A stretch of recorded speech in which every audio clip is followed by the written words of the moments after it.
يصلون على النبي يا أيها الذين آمنوا صلوا عليه وسلموا تسليما اللهم صل على محمد وعلى آل محمد كما صليت على إبراهيم وعلى آل إبراهيم إنك حميد مجيد اللهم بارك على محمد وعلى آل محمد كما باركت على إبراهيم وعلى آل إبراهيم إنك حميد مجيد আল্লাহ পাকের দরবারে কালিমাতুশ শুকর আদায় করি, সবাই বলি আলহামদুলিল্লাহ। প্রিয় ভাইয়েরা, আমরা সূরাতুন নবী আলোচনা শুরু করেছিলাম। গত জুমায় আমরা শিশু মুহাম্মাদের বিষয়ে আলোচনা করেছি, ওনার জন্ম, ওনার দুধ পান, ওনার বেড়ে ওঠা। সর্বশেষ আমরা রাসূলকে বা শিশু মুহাম্মদকে খুঁজে পেয়েছি। হালিমাতুস সাদিয়া বনু সাদ গোত্রে তিনি দুধমা হালিমার কাছে লালন পালন হচ্ছেন। আল্লাহ তাআলা এই মুহাম্মদ নামটা এত পছন্দ করেছেন এবং আল্লাহ তাআলা যে সকল জায়গায় আল্লাহ তাআলার নিজের গুণ কীর্তন করেছেন সেই জায়গাগুলোতে আল্লাহ তাআলার সাথে সাথে তার হাবিবের নামটাও লাগাই দিয়েছেন। যেখানে আল্লাহর নাম আছে সেখানে তার সাথে আবার রাসূলের নামও আছে। আশিক এবং মাশুক দুইজনের নামই আছে। আমরা অনেক সময় দেখি, আমরা যাকে বেশি ভালোবাসি, যে সন্তানকে বা যে মেয়েকে বা যে ছেলেকে, তার সাথে অনেক সময় বাবার নামের সাথে মিলিয়ে নাম রাখা হয়। আল্লাহ তাআলা তার সবচেয়ে বেশি আশিক, তার মাশুক, তিনি সকল নবীদের মধ্যে সবচেয়ে যাকে বেশি ভালোবাসেন, মহব্বত করেন, সেই নবীর মুহাম্মদ নামটাও তিনি তার নামের সাথে বিভিন্ন জায়গায় জুড়ে দিয়েছেন। এই জন্য কবি বলেছেন, তাকবীর মে কালিমা মে নামাজো মে আজামে আই নামে ইলাহি সে মিলা নামে মুহাম্মদ আই নামে ইলাহি সে মিলা নামে মুহাম্মদ। তাকবীর, আমরা আল্লাহু আকবার ধ্বনি যখন দেই বা আজান যখন দেন, প্রত্যেক জায়গায় আল্লাহর নামের সাথে রাসূলের নাম আছে। আপনি প্রথম যে কালেমা পড়ে মুসলমান হবেন, কালেমার দুইটা অংশ, লা ইলাহা ইল্লাল্লাহ মুহাম্মাদুর রাসূলুল্লাহ। কালেমায়ে শাহাদা পড়েন, আশহাদু আল্লা ইলাহা ইল্লাল্লাহ ওয়া আশহাদু আন্না মুহাম্মাদুর রাসূল। নামাজে যান, সব জায়গায় আল্লাহ তাআলা তার আত্তাহিয়াতু লিল্লাহির সাথে আল্লাহ তাআলা রাসূলের নামও দিয়ে দিয়েছে। প্রত্যেক জায়গায় আল্লাহ যত জায়গায় আছেন তত জায়গায় তার যে আশিক, তার মাশুক, তার নামটা আল্লাহ তাআলা জুড়ে দিয়েছে। এত প্রিয় নাম মুহাম্মদ। সুতরাং সেই শিশু মুহাম্মদ কোথায় লালিত পালিত হচ্ছেন? বিবি হালিমার ঘরে, দুধমা হালিমার ঘরে লালন পালন হচ্ছেন, দুধ পান করছেন। 2 বছর যখন শেষ হয়ে গেল, দুধ পানের সময় শেষ হয়ে গেল, তখন তিনি আবার নিয়ম মোতাবেক, শর্ত মোতাবেক তার মা আমেনার কাছে ফিরিয়ে দেওয়ার জন্য রওনা দিয়েছেন। কিন্তু এই হালিমাতুস সাদিয়া এবং তার স্বামী দুজনেই মনে মনে খুব একটা তাদের আকাঙ্ক্ষা, যে মুহাম্মাদের কারণে আমাদের পরিবারে, আমাদের এই গোত্রে যে পরিমাণ বরাকাত আল্লাহ তাআলা নাজিল করেছেন, আমরা যে রহমত পেয়েছি, এটা তো আমাদের কাছ থেকে চলে যাবে। আরও কিছুদিন যদি এই মুহাম্মদকে আমাদের সাথে রাখা যেত, এই কামনা বাসনা নিয়ে দুজনেই মনে মনে আশা করেছেন যে বিবি আমেনার কাছে আমরা আবার প্রস্তাব দিব, যাতে আমাদের কাছে কিছুদিন দেয়। সুতরাং ওনারা নিয়ে গেলেন, গিয়ে আমেনার কাছে তুলে দিলেন, বাট দিয়ে বললেন যে আমেনা, আপনার কাছে আমাদের একটা আর্জি আছে, আবেদন আছে। সেটা হচ্ছে, মাত্র দুধ পান শেষ করা হলো, এখনও সে ওরকম কথাবার্তা ফুটে নেই, কথাবার্তা বলতে পারে না। তার শুদ্ধ ভাষা শেখার দরকার আছে। আর মক্কায় তখন মহামারীর ভয় পাচ্ছে যে হয়তো মহামারী আসতে পারে। সুতরাং আরও কিছুদিন আমাদের কাছে একটু দিয়ে দেন না আপনার সন্তানটাকে। মা আমেনা তার দরখাস্ত কবুল করলেন, দিয়ে দিলেন, ঠিক আছে যাও, আরও কিছুদিন লালন পালন করো। আবার হালিমা নিয়ে চলে গেল। এইবার যাওয়ার পরে ভিন্ন একটা ঘটনা ঘটে গেল। তাহলে পৃথিবীর ইতিহাসে ওপেন হার্ট সার্জারি, বক্ষ বিদারণ করা, এই জিনিসটা সর্বপ্রথম আমাদের নবীর ক্ষেত্রে ঘটেছিল, যেটা আসমানি ডাক্তার করেছে, দুনিয়াবি কোনো ডাক্তার করে নাই, দুনিয়ার কোনো আইসিইউতে নিয়ে করে নাই, আল্লাহর জমিনের আইসিইউতে করেছে। ঘটনাটা হলো, যখন হালিমা নিয়ে আসলেন, রাসূল মুহাম্মদ এখানে বড় হচ্ছেন, তার ভাই বোন দুধ ভাই যারা আছে তাদের সাথে খেলাধুলা করছেন, মাঠে যাচ্ছেন, বকরি চড়াচ্ছেন, আস্তে আস্তে বড় হচ্ছেন। তখন আনুমানিক বিভিন্ন ইতিহাস গ্রন্থে যেটা লেখা হয়েছে বয়স 4 থেকে 5 বছর, 4 বছর অথবা 5 বছরের বালক মোহাম্মদ। ওই সময় একদিন এরকম মাঠে যখন বকরি চড়াতে গেলেন, তখন তার ভাইয়েরা অন্যান্য যারা সঙ্গী সাথে ছিল রাখাল সবাই বকরিকে মাঠে চড়াতে দিয়ে তারা খেলাধুলা করতেছিল, আর শিশু মোহাম্মদ এক পাশে দাঁড়ানো ছিল। এই সময় হঠাৎ করে একজন সাদা পোশাক পরা লোক আগমন ঘটল, অর্থাৎ জিব্রাইল আলাইহিস সালাম আসলেন। আয়েশা মুহাম্মদ ইসলামকে কোলে করে নিয়ে দূরে একটু বনের বাগানের ভিতরে নিয়ে গেলেন। নিয়ে যাওয়ার পরে সেইখানে তাকে শোয়াইয়া দিয়া তারে বুক ফুরাটা ফেড়ে ফেললেন, বুকটা ফেড়ে ফেললেন, 2 ভাগ করে ফেললেন, করে সেইটার ভিতর থেকে এক টুকরা মাংসপিণ্ড বের করলেন। এই মাংসপিণ্ডটা বের করে ওই মাংসপিণ্ডের ভিতরে ছোট্ট একটা পিত্তথলি থাকে আর কি, পিতের মতো, এই টুকরাটা আলাদা করে ফেলে দিলেন, যেটাতে শয়তান যেটার মাধ্যমে মানুষকে ওয়াসওয়াসা দেয়, যেই হৃৎপিণ্ডের মাধ্যমে শয়তান মানুষের কলব পর্যন্ত পৌঁছে যেতে পারে, এই ওয়াসওয়াসার জায়গাটা খুলে এটাকে ফেলে দিয়ে দিলেন। দিয়ে আবার তার এই হৃৎপিণ্ডটাকে, তার হার্টটাকে, তার দিলটাকে কি করলেন, সোনার একটা পাত্রের মধ্যে রেখে জমজমের পানি দিয়ে পুরা ধুয়ে পরিষ্কার করে আবার যেখানে থেকে খুলেছিলেন সেইখানে ফিট করে দিলেন। ফিট করে দিয়ে আবার এই খাঁচাটাকে বদ্ধ করে দিয়ে সেলাই করে দিলেন। এটা হচ্ছে রাসূলের জীবনের সর্বপ্রথম সিনা সাক, সৎকে সদর বা বক্ষ বিদারণ বা ওপেন হার্ট সার্জারি করা হয়। এখন ওনার যে সাথীরা যে ছিল তারা যখন দেখলো যে একটা লোক এরকম দূরে নিয়ে গেছে, ওরা তখন পিছন থেকে দৌড় শুরু করছে। ওরা আস্তে আস্তে কাজ শেষ। দুনিয়ার জমিনে একটা ওপেন হার্ট সার্জারি করতে কত সময় লেগে যায়, আর এইখানে কত সেকেন্ড লাগছে, বেশি সময় লাগে নাই। বাচ্চারা দৌড়ায় আসার আগেই কাজ শেষ, খুলে পরিষ্কার করে এটাকে সেট করে আবার সেলাই দিয়ে কাজ শেষ। জিব্রাইল চলে গেছে।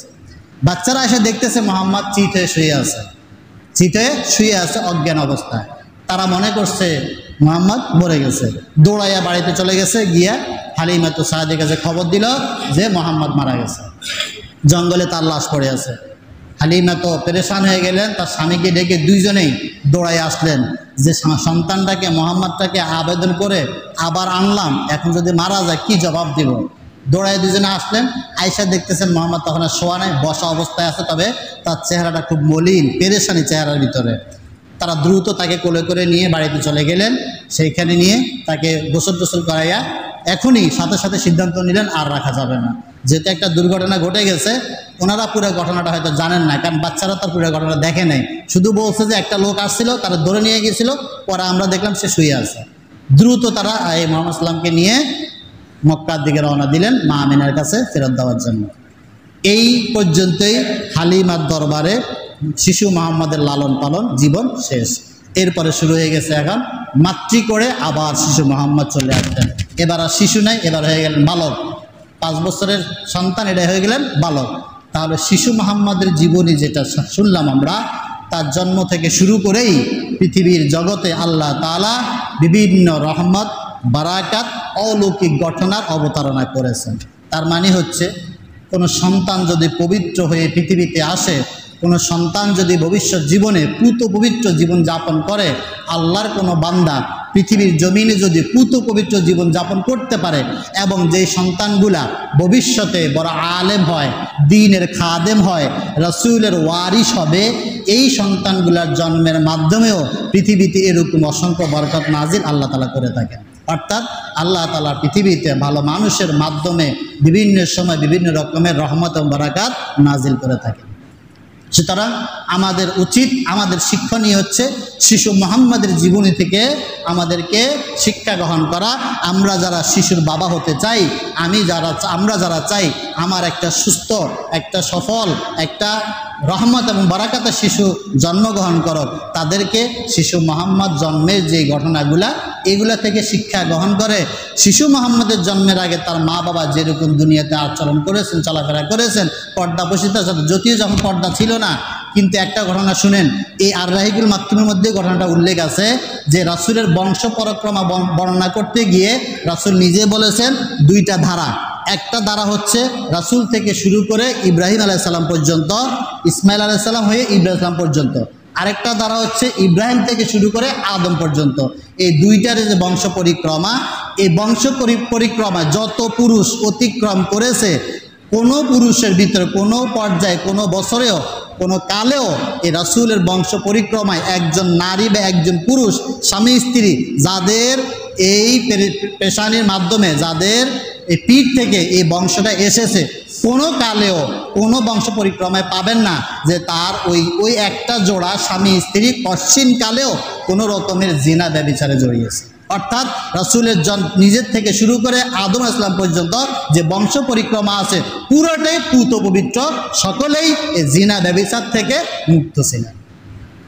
তার মানে সেটা শুধুমাত্র আপনার প্রত্যক্ষ জিনা ব্যভিচার নয়, পরোক্ষ জিনা ব্যভিচার থেকেও মুক্ত ছিলেন। চোখের জিনা, হাতের জিনা, জবানের জিনা, কানের জিনা, এইগুলো থেকেও বেঁচেছিলেন। এই সমস্ত বংশেই আল্লাহ তাআলা নবী ওলিগণকে পাঠান। সুতরাং আমরা যদি চাই আমার সন্তান একটা ভালো আলেম হবে, দ্বীনের খাদেম হবে, পুত পবিত্র সন্তান জন্মগ্রহণ করবে, আমাকে এবং আমার স্ত্রীকে ওইভাবে চালাইতে হবে। নারীদের গর্ব, নারীদের দেহ এটা প্রকাশ করার জিনিস নয়, এটা হচ্ছে ঢেকে রাখার জিনিস। যত ঢেকে রাখবেন তত এটা পবিত্র থাকবে, তত এটা বরকতময় হবে, তত এর ভিতর থেকে ভালো মাল বের হবে। সুতরাং শিশু মুহাম্মদের জীবনী থেকে শিক্ষা গ্রহণ হচ্ছে যে আমরা যারা আমাদের চাই আমাদের পরিবারগুলোকে, বিশেষ করে আমাদের স্ত্রীদেরকে অবশ্যই এই মা আমিনার মতো জীবনযাপনে অভ্যস্ত করে তুলতে হবে। এখন আসেন বালক মুহাম্মদ, কার ঘরে চলে আসলেন? মায়ের ঘরে আবার চলে আসলেন। কত বছর? 5 বছর বয়স। মায়ের কাছে আসার পরে কিছুদিন থাকার পরে এবার মা আমিনা চিন্তা করলেন, ছেলে তো একটু বড় হয়েছে, স্বামী মারা গেছে, অনেক বছর হয়েছে, স্বামীর কবরটা জিয়ারত করতে পারি নাই। স্বামী মারা গেছেন কোথায়? রাসূলের যে বাবা আব্দুল্লাহ ছিলেন, তিনি সিরিয়া থেকে ব্যবসা করে ফেরার পথে মদিনায় ইন্তেকাল করেছেন, মক্কায় না মদিনায় ইন্তেকাল করেছেন। যার কারণে রাসূলের বাবার, মুহাম্মাদের বাবার কবরটা হচ্ছে মদিনায়। তখন আমিনা চিন্তা করলেন এবার গিয়ে সন্তানটাকে নিয়ে তার বাবার কবরটাও দেখে দিয়ে আসি, কবরটা জিয়ারত করে আসি। এই মা আমিনা মুহাম্মদ সাল্লাল্লাহু আলাইহি ওয়াসাল্লামকে সাথে করে নিয়ে, সাথে একজন গৃহ পরিচারিকা ছিলেন উম্মে আইমান, এই তিনজন দাদা আব্দুল মুত্তালিবের অনুমতি নিয়ে 3 জন রওনা দিলেন, মদিনায় গেলেন। মদিনায় গিয়ে 1 মাস সেখানে থাকলেন। থাকার পরে ওইখান থেকে কবর জিয়ারত করে মুহাম্মদ সাল্লাল্লাহু আলাইহি ওয়াসাল্লামকে তার বাবার কবর চিনিয়ে দিয়া ফেরত আসতেছিলেন। আসার পথে মদিনা থেকে একটু দূরে, কিন্তু মক্কা থেকে অনেক দূরে, অর্থাৎ মদিনার কাছাকাছি আবওয়া নামক একটা জায়গা আছে। এই আবওয়া নামক উপত্যকায় আসার পরেই মা আমিনার অসুস্থতা বেড়ে গেল, তিনি ওইখানে ইন্তেকাল করলেন। আল্লাহ রাসূল সাল্লাল্লাহু আলাইহি ওয়াসাল্লাম তাহলে বালক মুহাম্মদ 6 বছর তখন তার বয়স, 6 বছর বয়সেই তার মাতা দুনিয়া থেকে বিদায় হয়ে গেলেন, চিরদিনের জন্য ইয়াতীম হয়ে গেলেন।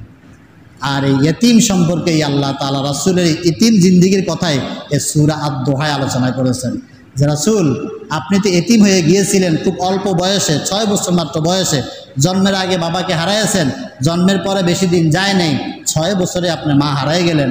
এই যে ইতিম অবস্থা, আপনি অসহায় অবস্থায় ছিলেন, আমি কি আপনাকে একা ছেড়ে দিয়েছি? ন, কি করেছি? আলাম ইয়াজিদকা ইয়াতীমান ফাআওয়া, আমি কি আপনাকে ইতিম অবস্থা পাইনি? তাই আমি কি করেছি? ফাআওয়া, আমি আপনাকে সব দিক থেকে লালন পালন করেছি। অর্থাৎ আপনাকে লালন পালন করার জন্য দুনিয়ার কোনো আশ্রয় প্রয়োজন নাই, আপনার আশ্রয়দাতা, আপনার লালন পালন কর্তা একমাত্র আমি রব। যেহেতু আমি পৃথিবীর সকল মানুষের মধ্যে, সকল সৃষ্টির মধ্যে আপনাকে সবচেয়ে বেশি ভালোবাসি, সুতরাং আপনার দায়িত্ব আমি মালিক নিজে গ্রহণ করলাম। সুতরাং রাসূলের লালন পালনের দায়িত্ব আল্লাহ নিজে হাতে নেবেন। শিশু মুহাম্মদ কি করলেন? 6 বছর বয়সে মাতৃহারাও হয়ে গেলেন। উম্মে আইমান যে গৃহ পরিচারিকা ছিলেন, তার সাথে করে নিজের গ্রামে মক্কায় ফিরে আসলেন। আসার পরে এখন এই বালক মুহাম্মদ, ইয়তীম মুহাম্মদের দায়িত্ব পালন, লালন পালনের দায়িত্বভার দুনিয়াতে কে নিলেন? দাদা আব্দুল মুত্তালিব। কে নিলেন? দাদা আব্দুল মুত্তালিব। আব্দুল মুত্তালিব যখন এই সন্তানের দায়িত্ব নিলেন, তার সন্তানও চলে গেল, তার পুত্রবধূও চলে গেল। এখন ইয়তীম মুহাম্মদকে তিনি লালন পালন শুরু করলেন। লালন পালন করতে গিয়ে এইখানেও অনেক ঘটনা, এই বালক মুহাম্মদের জীবনেও আরও কিছু ঘটনা ঘটে। 1 নম্বর ঘটনা হচ্ছে, আব্দুল মুত্তালিব যেহেতু এই মক্কার লিডার ছিলেন, তিনি নেতা ছিলেন ওই মক্কার, এই জন্য কাবাঘরের মধ্যে, কাবাঘরের ছায়াতে তাদের একটা বৈঠক বসতো, দারুন নাদওয়া। এই ধরেন ওইটা ওই সময়ের আরবের পার্লামেন্ট ছিল। এই সংসদ ভবনে আব্দুল মুত্তালিব ছিলেন সংসদীয় নেতা, ধরেন প্রধানমন্ত্রী। তিনি ওই তার জন্য একটা স্পেশাল আসন ছিল।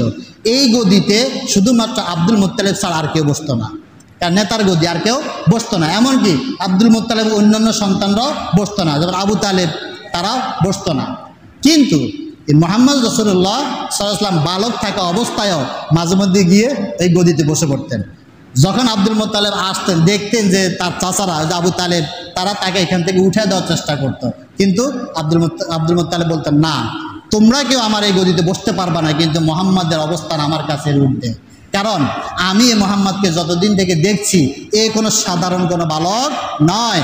ওর আচার আচরণ, ওর কথাবার্তা, ওর চিন্তা চেতনায়, ওর ধারণায় অন্যরকম একটা মানুষের আভাস আমি পাচ্ছি। সুতরাং তার স্থানটা আমার এই গদিতে হতে পারে, কারণ আমি যাহা দেখতেছি ভবিষ্যতে এইখানে নেতৃত্ব, এ মক্কার সংসদের নেতৃত্বে মুহাম্মদ দিবে।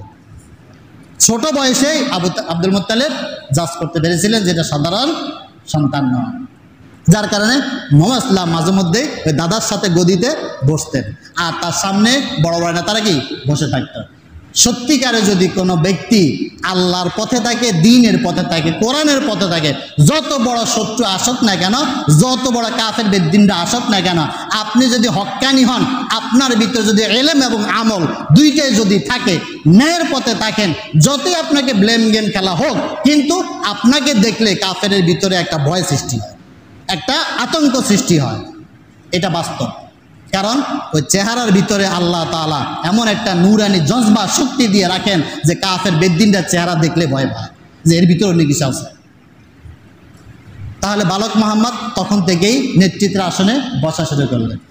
একদিন এক ঘটনা, এটা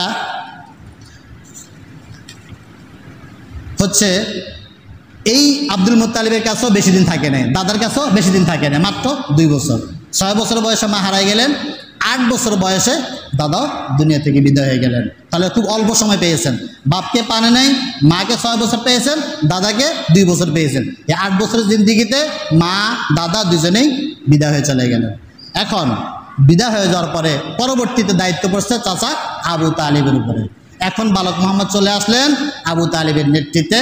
চাচা আবু তালেব তার ভাই যে আব্দুল্লাহ ছিল, মানে মুহাম্মদের যে বাবা, এই দুইজন খুব একে অপরকে অত্যন্ত মহব্বত করতেন। এখন ভাই চলে গেছে অনেক আগে, ভাইয়ের সন্তানটা, এই জন্য আবু তালেব তার অন্যান্য সন্তানদেরকে যেভাবে ভালোবাসতেন তার চেয়ে বেশি ভালোবাসতেন মুহাম্মদকে, কারণ তার আচার আচরণ, কথায় বার্তায়, তার চরিত্রের কারণে মুহাম্মদকে খুব বেশি ভালোবাসতেন। আর চেহারার কথা তো বলে লাভ নাই, চেহারা, রাসূলের যে চেহারার সৌন্দর্য, এটার সরাসরি উদাহরণ দিয়েছেন আম্মাজান আয়েশা সিদ্দিকা। আম্মাজান আয়েশা সিদ্দিকা বর্ণনা করেন যে আমরা নবী ইউসুফ আলাইহিস সালামের ঘটনা জানি, যে সারা বিশ্বের লোক জানে ইউসুফ আলাইহিস সালামের চেহারার সৌন্দর্য দেখে মিশরের সেরা সেরা সুন্দরীরা ইউসুফ আলাইহিস সালামের চেহারার দিকে তাকাইয়া এমন মোহিত হয়ে গিয়েছিলেন যে ছুরি দিয়ে নিজের হাত কেটে ফেলেছেন, তা খবর নাই। ইউসুফের চেহারা দেখে এত মোহিত হয়ে গেছে, এত সৌন্দর্য আল্লাহ তাআলা ইউসুফ আলাইহিস সালামকে দান করেছেন। কিন্তু ওই নারীরা, মিশরের যে নারীরা ইউসুফ আলাইহিস সালামের চেহারার দিকে তাকাইয়া নিজের হাত কেটেছে মনের অজান্তে এবং কোনো অনুভূতি ছিল না, তারা যদি আমার নবী, আমার স্বামী এই মুহাম্মদ সাল্লাল্লাহু আলাইহি ওয়াসাল্লামের সৌন্দর্যটা দেখতো, তাহলে মনে হয় তারা শুধু হাত না, নিজের কলিজা বা নিজের গলাতে ছুরি চালাইতো, তাও তাদের অনুভূতি হইতো না যে কি সৌন্দর্যের সামনে দাঁড়ায় আছে। এত সুন্দর চেহারা আল্লাহ তাআলা আমাদের নবী দিয়েছিলেন। বিশ্বের সবচেয়ে বেশি সেরা সুন্দর ছিলেন আমার আপনার নবী মুহাম্মদ রাসূলুল্লাহ সাল্লাল্লাহু আলাইহি ওয়াসাল্লাম। তিরমিজি শরীফের একটা বই আছে, শামাইলে তিরমিজি, আলাদাভাবে আল্লামা ইমাম তিরমিজি রচনা করেছেন যে শামাইলে তিরমিজি একটা গ্রন্থ আছে। এইখানে তিনি শুধুমাত্র রাসূলের সূরাতুন নবী, রাসূলের চেহারা, সুরত, গঠন, আকৃতি, তার চুল, দাড়ি, তার চলাফেরা, এই বিষয়গুলো নিয়ে শুধুমাত্র একটা গ্রন্থ রচনা করেছেন, তার নাম হচ্ছে শামাইলে তিরমিজি। ওইখানে তিনি রাসূলের চুল কেমন ছিল, কতটুকু ছিল, গঠন কেমন ছিল, নখ কেমন ছিল, প্রত্যেকটা জিনিসের বিবরণ এত সুন্দরভাবে দিয়েছেন। এটা পড়লে দেখবেন এই শামাইলে তিরমিজির একটা বই আছে, বাংলা অনুবাদও পাওয়া যায়। রাসূলের গঠন, চুল, আপনার সন্তান, আপনার ছেলে, আপনি চুল কতটুকু রাখবেন, দাড়ি কতটুকু রাখবেন, কীভাবে রাস্তা হাঁটবেন, নখ কতটুকু রাখবেন, সব কিছু বর্ণনা ওইখানে দেওয়া আছে। আমরা তো শুধুমাত্র ওই বিভিন্ন নায়ক নায়িকা, গায়ক গায়িকা, বিভিন্ন খেলোয়াড় যারা বিভিন্ন ভাইরাল, তাদের জিনিসগুলো ফলো করি। আমাদের মা বোনরা ওই ভারতীয় মুভির নায়ক নায়িকাদের তাদের চেহারা, তাদের গঠন, তাদের চুলের কাটিং, তাদের পোশাক, এগুলো আমরা ফলো করার চেষ্টা করি। কিন্তু রাসূলের চেহারা, রাসূলের পোশাক, রাসূলের চুল, রাসূলের দাড়ি, রাসূলের গঠন কেমন ছিল এই বিষয় নিয়ে আমরা জানার চেষ্টা করি না, ওই রকম গড়ার জন্য চেষ্টা করি না। রাসূলের চুলের যে বিবরণ, আমরা এক একজন এক এক রকমের চুল কাটিং দেই, এক এক রকম দাড়ি কাটিং দেই, এক এক রকম পোশাক পরি, কিন্তু রাসূলের মতো করে যদি হতে চাই, রাসূলের দেহর মতো হয়তো হতে পারবো না, কিন্তু তার দেহের যে প্রাকৃতিক যে সৌন্দর্য ছিল, রাসূলের চুল মুবারক কিরকম ছিল, দাড়ি কিরকম ছিল, এই বিষয়গুলো যদি জানি, ওই রকম রাখি, তাহলে রাসূলের সুরতের মতো আমরা কি করতে পারি, অনুসরণ করতে পারি। সুতরাং শামাইলে তিরমিজি বইটা পড়বেন, সেইখানে দেখবেন রাসূলের সব কিছু বর্ণনা দেওয়া আছে। যাই হোক, এখন বালক মোহাম্মদ তাহলে এবার চলে আসলেন চাচার ঘরে, আবু তালিবের ঘরে। এই চাচার কাছে আসার পরেই এইখানে দীর্ঘ বছর আমরা জানি রাসূলের নবুয়ত পাওয়া পর্যন্ত এই চাচা আবু তালিব জীবিত ছিলেন, অর্থাৎ চাচার কাছেই এই মোহাম্মদ সবচেয়ে বেশি লালিত পালিত হয়েছেন। কিন্তু দুঃখের বিষয় দেখেন, যেই চাচা এতটা বছর, 8 বছর বয়স থেকে শুরু করে প্রায় 40-42 বছর পর্যন্ত যেই সন্তানটাকে লালন পালন করেছেন, যার হাতের মধ্যে যার লালন পালন হয়েছে, এবং যিনি মক্কার জমিনে সবচেয়ে বেশি প্রোটেক্ট দিয়েছেন এই রাসূলকে, তার বিভিন্ন কাফের, বেদ্দিন, ইহুদি, খ্রিস্টান এদের অত্যাচার থেকে রাসূলকে সবচেয়ে বেশি পাহারা দিয়েছেন এই চাচা আবু তালেব। তার কারণেই মুহাম্মদকে কেউ দুই কথা বলার সাহস পেত না। কিন্তু আল্লাহ তাআলা হেদায়েত এমন একটা জিনিস, এইটা কোনো রাসূলের হাতেও নাই। হেদায়েত এমন একটা জিনিস যে রাসূলকে মহব্বত সবচেয়ে বেশি ওই সময় করেছিলেন চাচা আবু তালেব, তার চেয়ে বেশি মহব্বত কেউ করতে পারেন নাই। সেই মহব্বত করেও রাসূলের হেদায়েত তার কপালে জুটে নাই, যার কারণে বলা হয় ইশকে রাসূল দিয়ে হেদায়েত হয় না, আপনি ইত্তেবায়ে রাসূল দিয়ে হেদায়েত হবে। আবু তালেব সবসময় রাসূলকে ইশক করেছেন, মহব্বত করেছেন, ইত্তেবা করেন নাই, অনুসরণ করেন নাই। যদি অনুসরণ করতেন হেদায়েতটা আসতো। তিনি মুহাম্মদকে ভালোবেসে, তাকে আদর করে, তার প্রতি মহব্বত দিয়ে তাকে হেফাজত করেছেন, অনুসরণটা করেন নাই, হেদায়েতটা কপালে জুটে নেই। যার কারণে ইশকে নবী থাকবে, অবশ্যই থাকবে, সেটা আমার ঈমানের একটা অঙ্গ, কিন্তু হেদায়েতের জন্য, অনুসরণের জন্য ইশকে রাসূলের চেয়ে ইত্তেবায়ে রাসূলের সবচেয়ে বেশি প্রয়োজন। যার কারণে আল্লাহ তাআলা তার মহব্বতের কথা শর্তের সাথে বলতে পারতেন যে আমাকে যদি মহব্বত করতে চাও রাসূলকে মহব্বত করা, বলে নাই, বলছে ইন কুনতুম তুহিব্বুনাল্লাহ, যদি আল্লাহকে মহব্বত করতে চাও ফাত্তাবিউনি, তাহলে ইত্তেবায়ে রাসূল করো, মহব্বতের রাসূলের কথা বলেন নাই। সুতরাং মহব্বতের রাসূলের চেয়ে ইত্তেবায়ে রাসূলের গুরুত্ব অনেক বেশি। তবে মহব্বতের রাসূলও লাগবে, কারণ আপনি তো অনুসরণ তাকেই করবেন যাকে আপনি ভালোবাসেন। যারা আপনি দেখতে পারেন না, যাকে মহব্বত করেন না, তার অনুসরণ জীবনও করবেন না। যেমন আপনার স্ত্রীর প্রতি যদি আপনার ভালোবাসা থাকে, তাহলে স্ত্রী আপনার কাছে যেটা চাইবে আপনি সেটা এনে দিবেন, যদি না থাকে এনে দিবেন না, ঝগড়া করবেন, ঠিক অনুরূপ রাসূলের প্রতি মহব্বত থাকলেই অনুসরণ আসবে, অনুসরণ করলে মহব্বত এমনিতেই আসবে। সুতরাং ইশকে রাসূলের চেয়ে ইত্তেবা রাসূলের গুরুত্ব অনেক বেশি। যাই হোক, চাচা আবু তালেব লালন পালন শুরু করলেন। এই ছোট অবস্থায় চাচা আবু তালেবের তত্ত্বাবধান থাকা অবস্থায় একটা ঘটনা ঘটেছিল। এইটা মুখতাসারুস সিরা গ্রন্থে তিনি বর্ণনা করেন। আল্লামা ইবনে আসাকির তিনি উল্লেখ করেন, একদিন আমি মক্কার জমিনে গমন করেছিলাম, যাওয়ার পরে তখন সেখানে দেখি তো সেখানে দুর্ভিক্ষ চলছে, মানে অনেক দিন থেকে কোনো বৃষ্টি হয় না, এমনিতেই মরুভূমি, রুক্ষ ভূমি, সেখানে বৃষ্টি বাদল কম হয়। তারপরে দীর্ঘদিন বৃষ্টি না হওয়ার কারণে মক্কায় দুর্ভিক্ষ চলছে। তখন মক্কার কুরাইশ যারা নেতা ছিল তারা সবাই আয়েশা আবু তালেবকে ধরল যে চলেন, আপনি তো আমাদের লিডার, এখন অনেক দিন থেকে বৃষ্টি বাদল হচ্ছে না, সবাই দুর্ভিক্ষে আছে, ফসল ফলাদি হচ্ছে না, চলেন আমরা বৃষ্টির জন্য দোয়া করি কাবার চত্বরে গিয়ে। কাবার ভিতরে তো 360টা মূর্তি আছে, যদিও তারা মুশরিক ছিল কিন্তু বিশ্বাস করতো আল্লাহ একজন আছে। তো তারা বললো ঠিক আছে চলেন কাবার চত্বরে গিয়ে আমরা আল্লাহর কাছে প্রার্থনা করি বৃষ্টির জন্য। তখন আবু তালেব বের হলেন, সাথে করে মোহাম্মদকে নিয়ে গেলেন, সাথে করে বালক মোহাম্মদকে নিয়ে গেলেন। এই সময় মোহাম্মদের বয়স হয়তো 9-10 বছর। নিয়ে যাওয়ার পরে, ওইখানে নেওয়ার পরে চাচা আবু তালেব মোহাম্মদকে বললেন, তুমি এই কাবার যে দেওয়াল আছে, কাবার দেওয়ালের সাথে পিঠটা লাগাইয়া দাঁড়ায় থাকো। তো মোহাম্মদ ইসলাম কী করলেন, কাবার দেয়ালের সাথে পিঠটা লাগাইয়া চাচার আঙ্গুল ধরে আকাশের দিকে তাকাইয়া দাঁড়ায় আছে। এই ইবনে আসাকির বলেন, ইনি ওই সময় ওই জায়গায় উপস্থিত ছিলেন। তিনি বলেন, আমি দেখলাম যে যতক্ষণ এই ঘটনাগুলো ঘটতেছে ততক্ষণ আকাশে কোনো মেঘ নাই, পুরা এরকম টাটকা রোদ, সূর্য, কোনো মেঘ নাই। যখন মুহাম্মদ এরকম কাবার দেয়ালের সাথে পিঠটা লাগাইয়া দাঁড়াইয়া থাকলেন আর আকাশের দিকে শুধু একটু তাকাইলেন, সাথে সাথে আকাশের মধ্যে মেঘমালা জড়ো হয়ে অজর দ্বারা বৃষ্টি শুরু হয়ে গেল। দোয়া করা লাগে নেই। বালক মোহাম্মদ শুধুমাত্র আকাশের দিকে তাকিয়েছিলেন যে আল্লাহ, মনে মনে শুধু একটাই যে আল্লাহ বৃষ্টি দাও। ওই যে বলছি হাবিব আর খলিলের মধ্যে পার্থক্য এটাই, খলিল চাইয়া আনতে হয়, হাবিব না চাইতে শুধুমাত্র মনের ভিতরে তার বাসনা জেগেছে যে এই সময় এখানে বৃষ্টি দরকার, আল্লাহ তাআলা মাহবুব সাথে সাথে দিয়ে দিয়েছে। কি নবী পেয়েছেন আপনারা? যে বালক অবস্থায় আল্লাহ তাআলা বিভিন্ন অলৌকিক ঘটনা ঘটিয়েছেন, সাথে সাথে মক্কার জমিন বৃষ্টি আর বৃষ্টি পানিতে ভরে গেল। চাচা আবু তালেব বুঝলেন আসলে এই ছেলেটা কি সাধারণ কোনো ছেলে নয়। এরপরে আবু তালেব তখন এই মুহাম্মদের এই ঘটনাটা দেখেই তখন আবু তালেব একটা কবিতা আবৃত্তি করেছিলেন।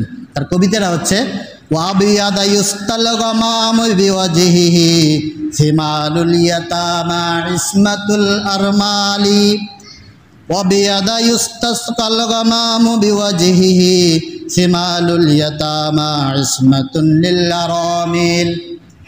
এই বালক মুহাম্মদ এর চেহারার মধ্যে যে কি আছে, এই চেহারাটা এত সুন্দর এবং এত উজ্জ্বল, যার চেহারার মাধ্যমেই আল্লাহ তাআলা বৃষ্টি প্রদান করেছেন। দোয়া করা লাগে না, আল্লাহ কাবার চত্বরে মুহাম্মাদের চেহারার উপস্থিতি দেখে আল্লাহ তাআলা তার বৃষ্টি নাজিল করে দিলেন। সেমালুল ইয়াতামা, এই বালক মুহাম্মদ সাধারণ কোনো বালক নয়, সেমালুল ইয়াতামা এই নিজে ইয়েতিম এবং সে অন্যান্য ইয়েতিমের অভিভাবক। ওয়াইসমাতুল আরামিল, এবং যত স্বামীহারা বিধবা নারী আছে, অসহায় মানুষ আছে, তাদের রক্ষণাবেক্ষণকারী হচ্ছেন এই মুহাম্মদ। অর্থাৎ এই কবিতার মাধ্যমে আবু তালেব প্রমাণ দিয়ে গেলেন যে এই বালক মুহাম্মদ যদিও আজকে দেখতেছে একটা বালক, 8-10 বছরের বালক, কিন্তু এই শুধুমাত্র বালক থাকবে না, একদিন এই জমিনে ইয়েতিমদের অভিভাবক হিসাবে এই মুহাম্মদ দায়িত্ব পালন করবে। একদিন এই জমিনে যেইখানে মক্কায় মরুভূমিতে আরবে যেইখানে নারীদের কোনো অধিকার বলতে কিছু ছিল না, এই নারীদের, অসহায় নারীদের অধিকার রক্ষণাবেক্ষণ এবং অধিকার প্রতিষ্ঠা এই মুহাম্মদ একদিন মক্কার জমিনে করেছেন। তিনি সেই দিন সেই ঘোষণা দিয়ে গিয়েছিলেন। যাই হোক, এই ঘটনার পরেই এবার আমরা চলে আসব চাচা আবু তালেবের সাথেই এই রাসূলের জীবনের সর্বপ্রথম বিদেশ ভ্রমণে। কোথায়? শাম দেশে, সিরিয়ায়। আবু তালেব ব্যবসা করতেন, ব্যবসার কাজে তিনি শাম দেশে যাবেন, সিরিয়া যাবেন। এই সময় রাসূলের বয়স 10 কি 12 বছর, তো মহাকামি বলছেন 12 বছরের মতোই আর কি। তো তখন আবু তালেব চিন্তা করলেন আমার বয়স হয়ে যাচ্ছে, যে কোনো সময় মারা যেতে পারি ভবিষ্যতে, আর মোহাম্মদ যেহেতু ইয়েতিম, তার কোনো আর গার্ডিয়ান নাই, তাহলে তাকে তো জীবিকা অর্জনের জন্য কাজ করতে হবে। তাহলে কি করবে? এই জন্য মুহাম্মদ ইসলামকে সাথে করে নিয়ে গেলেন যে তাকে আমি আমার ব্যবসার জায়গাগুলো চিনে দেখায় আসবো, ওই এলাকাও পরিচয় করায় দিয়ে আসবো, যাতে আমার অবর্তমানে মুহাম্মদ এই ব্যবসার দায়িত্বটা পালন করতে পারে। এই সর্বপ্রথম চাচা আবু তালেবের সাথে এই বালক মুহাম্মদ কি করলেন? শাম দেশে রওনা দিলেন। শাম দেশের বসরা নগরীতে যাওয়ার পরে ওইখানের খ্রিস্টানদের একজন পাদ্রী, একজন ধর্মগুরু, তার নাম হচ্ছে বাহিরা।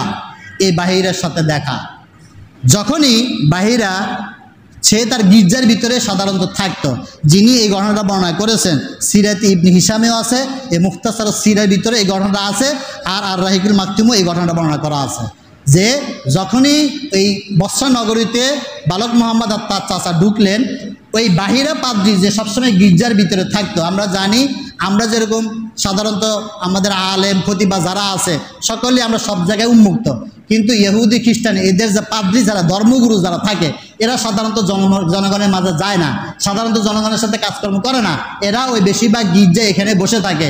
আমাদের দেশের অনেক পিসাবের মতো যে গির্জা বসে থাকে, মানুষ এনে তারা খাওয়া দেয়। ঠিক এই বাহিরা পাদ্রী ওই তার গির্জার ভিতরে থাকতো, বের হতো না। কিন্তু এই মুহাম্মদ যখন তার চাচার সাথে বসরা নগরীতে ঢুকছেন, তখনই ওই বাহিরা পাদ্রী গির্জা থেকে বের হয়ে আসলো। তখন সাধারণ মানুষ একটু আশ্চর্য হলো যে এই পাদ্রী কখনো গির্জা থেকে বের হয় না তেমন একটা, আজকে কেন হঠাৎ করে বের হলো? লোকজন তার পিছনে হাঁটা শুরু করলো যে নিশ্চয় কোনো উদ্দেশ্য আছে বা কোনো একটা ঘটনা আছে, যেহেতু ধর্মগুরু। এখন এই বাহিরা পাদ্রী হাইটা খুঁজা ওই চাচা আবু তালেবের সামনে গিয়ে উপস্থিত হলো। তা আবু তালেব যেহেতু সিরিয়ায় আসা যাওয়া করতো, বাহিরা পাদ্রী আগে থেকেও আবু তালেবকে চিনত। ওইখানে গিয়ে আবু তালেব, ওই বাহিরা পাদ্রী যখন দেখলো যে আবু তালেবের এক হাতের মধ্যে এই বালক মুহাম্মদের হাত ধরা, তার দিকে তাকাই এই বাহিরা পাদ্রী কয়েকটা কথা বলছিল। আবু তালেবকে ডেকে বলল, এই সন্তানটাকে, ছেলেটাকে তুমি কোথায় পালা? বলল, এই আমার ভাতিজা মুহাম্মদ, তাকে আমি নিয়ে এসেছি যে তাকে আমি আমার ব্যবসা জায়গাগুলো দেখাই দিব। বলছে এই বালক সাধারণ কোনো বালক নয়, আমি মানে সাক্ষী দিচ্ছি যে এই জায়গায় যারা বর্তমানে আছেন, এই বস্ত্রানগরী অর্থাৎ সিরিয়া সহ তামাম বিশ্বজাহানের সর্দার একদিন এই বালক মোহাম্মদ হবে। বাইরে পাদ্রী আবু তালেবের সামনে বলতেছেন যে আমি সাক্ষী দিচ্ছি এই সিরিয়া সহ তামাম বিশ্বজাহানের সর্দার হবে এই বালক মোহাম্মদ। সুতরাং এ কোনো সাধারণ সন্তান নয়, তুমি একে নিয়ে এক পাও আগাবা না। তুমি যদি শাম দেশে যাও, ওইখানে ইহুদিরা আছে, অগ্নি পূজারী মাজুসিরা আছে, ইহুদিরাও জানে, কারণ ইহুদিদের গ্রন্থে, তারপরে খ্রিস্টানদের গ্রন্থে, তাওরাত জবুর প্রত্যেকটা গ্রন্থে এই বালক মোহাম্মদের তার চেহারা কেমন হবে, নাম কি হবে, সব কিছু বর্ণনা করা আছে। সুতরাং তুমি যদি ওইখানে একে নিয়ে যাও তাহলে এরা একে চিনে ফেলবে, চিনলে এরা মেরে ফেলবে। কারণ ইসলামের মোহাম্মদের সবচেয়ে বড় শত্রু হচ্ছে ইহুদিরা। খ্রিস্টানরাও এত শত্রু না, আমাদের ইসলামের সবচেয়ে বেশি শত্রু হচ্ছে ইহুদিরা। সুতরাং এই খ্রিস্টান পাদ্রী বলল যে একে নিয়ে আর ওইখানে যাবা না, একে যেভাবে হোক তোমার বাড়িতে পৌঁছায় দাও, একে নিয়ে গেলে ইহুদিরা দেখলে এটা মেরে ফেলবে। তখন আশেপাশের লোকজন বলল যে তুমি ছিলা গির্জার ভিতরে, এ আসলো সে সুদূর মক্কা থেকে, একে আগে কখনো দেখো নাই, তুমি কিভাবে এই সাক্ষীটা দিলা যে এই বালক মোহাম্মদ একদিন বিশ্বজাহানের সর্দার হবে? তখন এই বাইরা পাদ্রী বলে, আমি আমার কিতাবে গ্রন্থ, ধর্মের গ্রন্থে যা পড়েছি হুবহু বর্ণনা এই বালকের সাথে মিলে যাচ্ছে। কিভাবে? তার চেহারার যে বর্ণনা, নামের বর্ণনা সব তো পাইলামে, পাশাপাশি কিছু গঠন আমি লক্ষ্য করেছি। কি? আমি দেখি যে কাফেলা যখন আসতেছে তখন আর কারো মাথার উপরে কোনো ছায়া নাই, কিন্তু এই সন্তানটার উপরে ও যেদিকে হাঁটতেছে আকাশের মেঘমালা তাকে ছায়া দিয়ে যাচ্ছে। শুধু তাই নয়, আমি দেখেছি এই সন্তান যে দিক দিয়ে যাচ্ছে আশেপাশে যত গাছপালা সৃষ্টি আছে সকলেই তাকে সিজদা করছে। সুতরাং কোনো নবী ছাড়া সাধারণ কোনো মানুষের সামনে অন্য কোনো সৃষ্টি সিজদা অবনত হতে পারে না, তাকে তাজিম করতে পারে না। আমি দেখেছি এই ছেলেটা যেদিক দিকে হাঁটতেছে আশেপাশের জিনিস তাকে তাজিম করতেছে। সুতরাং আমি ধর্মের গ্রন্থে যা পড়েছি হুবহু এই বাচ্চার সাথে মিলে গেছে। সুতরাং এই বালক মোহাম্মদে বিশ্বজাহানের সর্দার হবে এবং ইনি আখিরি নবী মুহাম্মদুর রাসূলুল্লাহ সাল্লাল্লাহু আলাইহি সাল্লাম। এবং বাইরে পাদ্রী তখন বলেছিল, আফসোস যদি আমি ওই দিন জীবিত থাকতাম, যেই দিন এই সন্তানটাকে তার ভাইয়েরা, তার আত্মীয় স্বজনরা তার নিজের বাড়ি থেকে বের করে দিবে, তাহলে আমি ওই দিন এই সন্তানটাকে আশ্রয় দিতাম। অর্থাৎ যে রাসূল যে হিজরত করে চলে গেলেন, এই সাক্ষী এত বছর আগেই, তার 12 বছর বয়সে এই বাইরা পাদ্রী ঘোষণা দিলেন যে আমি আফসোস করি যে ওই দিন হয়তো আমি জীবিত থাকবো না, যেই দিন এই সন্তানটাকে তার আত্মীয় স্বজনরা বাড়ি থেকে বের করে দিবে, তার কওমের লোকরা তাকে মারার জন্য উদ্যত হবে। ওই সময় যদি আমি জীবিত থাকতাম তাহলে আমি তাকে আশ্রয় দিতাম, কিন্তু আমি তো সেই পর্যন্ত জীবিত থাকবো না।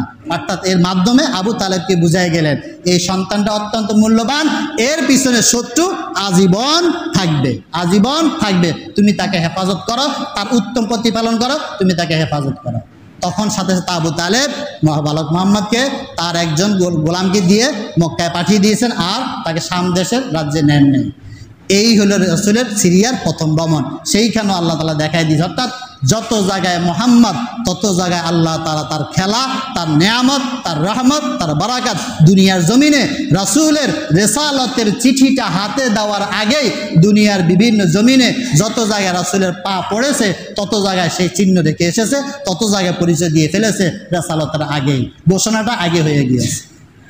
এই হিসেবে বালক মোহাম্মদ 12 বছর বয়সে সিরিয়া ভ্রমণ করে তারপর সেখান থেকে আবার চলে আসলেন মক্কার জমিনে। এরপরে শুরু হবে যুবক মোহাম্মদ, পরবর্তী আলোচনা আসবে যুবক মোহাম্মদ। আজকে আমরা যতটুকু শুনলাম এই শিশু মোহাম্মদ এবং বালক মোহাম্মদ, গত জুমা এবং এই জুমা, এই বিষয়গুলা আমরা একটু জানি। এখানে তো খুব সংক্ষিপ্ত আকার আমি বলেছি, আমি বারবার বলি রাসূলের সিরাতের জীবনী অনেকগুলো গ্রন্থ আছে, আমার কাছে সফট কপি আছে, যারা রাহিকুল মাকদুম গুগলে সার্চ দিলেই পাবেন, অনেক সিরাত গ্রন্থ আছে। সুতরাং রাসূলের সিরাত গ্রন্থগুলো পড়েন, আর বিশেষ করে শামায়েল তিরমিজি, এটাও গুগলে সার্চ দিলে পাবেন। পড়ে রাসূলের গঠন, তার চেহারা, তার চুল টাল কীভাবে কী কোনটা ছিল এগুলো পড়ে জানে ওই অনুযায়ী নিজের চুল রাখার চেষ্টা করেন, ওই অনুযায়ী নিজের রাস্তা হাঁটার চেষ্টা করেন, ওই অনুযায়ী নিজের জীবনটাকে গড়ার চেষ্টা করেন। আল্লাহ তাআলা আমাদের সকলকে রাসূলের সিরাত এবং সুরাত এটা জানা এবং সেই অনুযায়ী আমরা যাই ইত্তেবায়ে রাসূল করতে পারি। আল্লাহ আমাদের সবাইকে তৌফিক এনায়েত করে সকলে বলে আমিন। সুবহানাকা আল্লাহুম্মা বিহামদিকা।